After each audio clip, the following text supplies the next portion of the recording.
clicking and joining on this video. In today's video, I'm sharing what my kids will be using and doing for the 2020-23 homeschool year.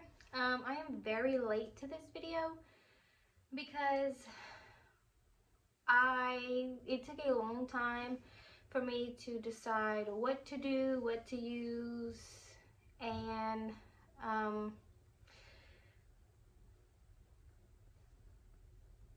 all that.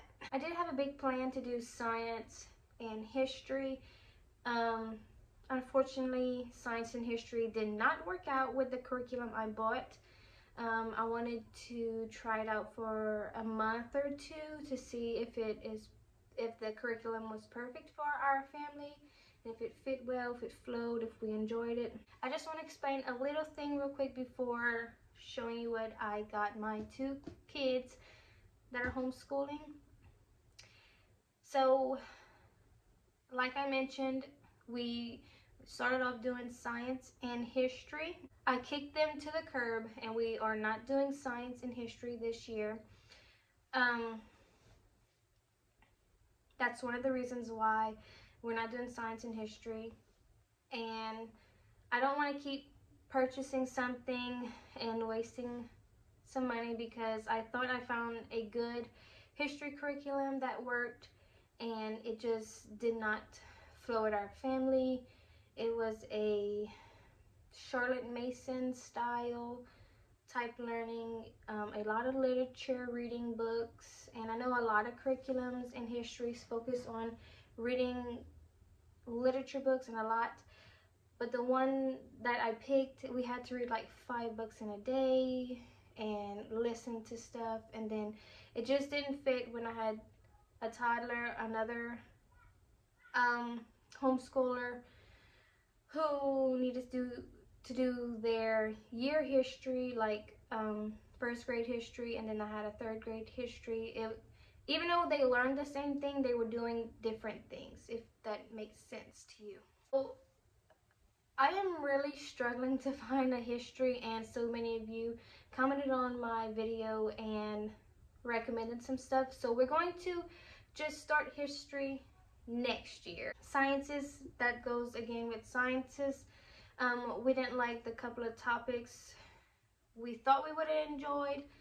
So the second reason we're not doing history and science is because I'm expecting, like, in the crazy middle of the school year, and I don't want to have all these subjects when I jump back in homeschooling, because I want to get back into a routine with now 4 kids, or soon to be 4 kids, and it's just too much on my plate. So without further ado, we're just going to focus on math and reading and language, and I'm going to show you what we picked out.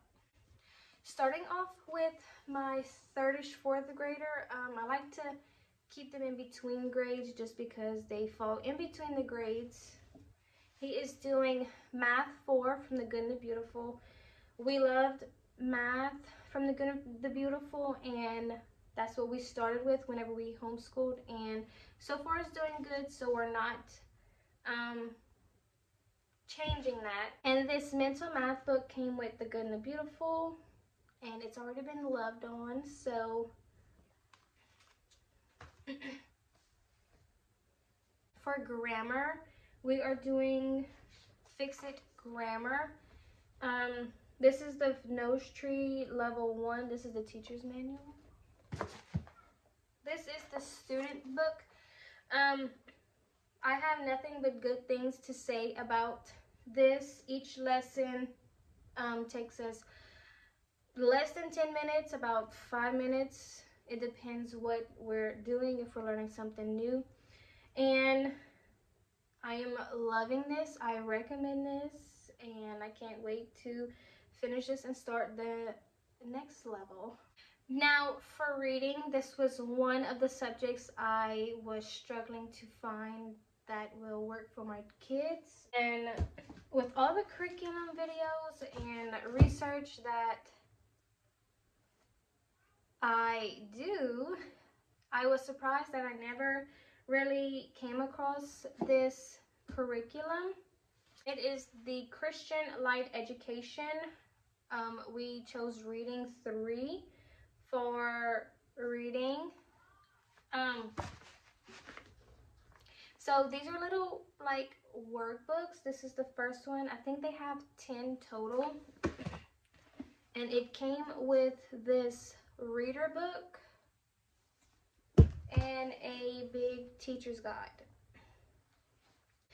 My son's not complaining about the work or the reading he has to do, and even though this is a big book, this book lasts all through 10 workbooks, and he already has to read a story in here, and he didn't complain. And that is a big thing because we used the Good and the Beautiful's reading language arts, and the first year we homeschooled, it was okay, but then whenever we kept going on, it was like it wasn't working. For handwriting, he is doing handwriting level 4 from the Good and the Beautiful. I forgot to mention for math, he is doing the musical multiplication sets. Currently on Math K. We started this in the middle of last year, and she has like 5 lessons left. Like she has this much lessons left, and then the test. This is like 5 lessons. So once she has done this, I'm gonna go ahead and print the Math 1 just to save money and all the experiences I had this year. I'm definitely looking for ways to save money and use my money wisely. So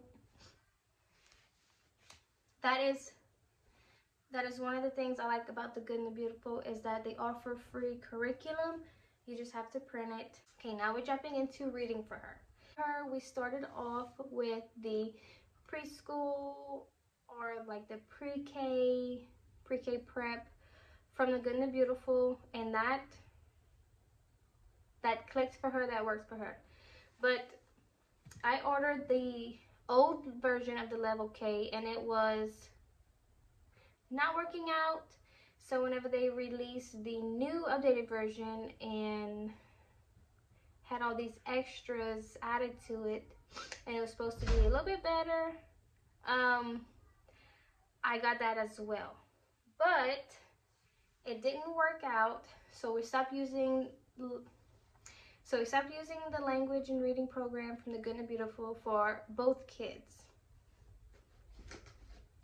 I do have to say, however, that whenever we did the new updated version from the level K language, or is that, yeah, level K, it requires the reading booster cards and the reading booster books. This I haven't stopped because this is really helpful in boosting words and reading. And we just take our time through this, and I do recommend this book and the reader books. They have booster B and C as well. I'm not sure about D.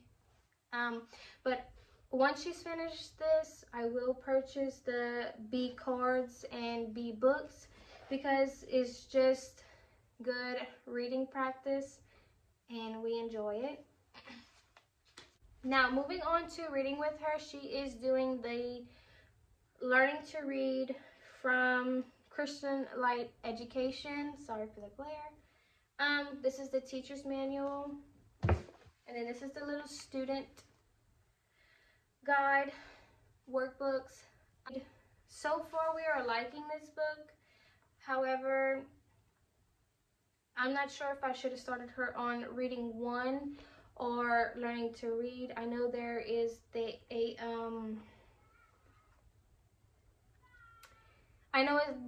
a placement assessment test, but I just went with my gut and chose the learning to read. With each lesson, she is relearning all the sounds again, like the single letter sounds. So far she did D and S, and It's just review for her. They also have extra little things to do in there. For example, I have to read her a story in here, and she has to practice writing the letters correctly. And then it asks us a few questions about the story or the letter, which I'm kind of glad it does that. It kind of like helps her think, and it's kind of like reading comprehension in a way.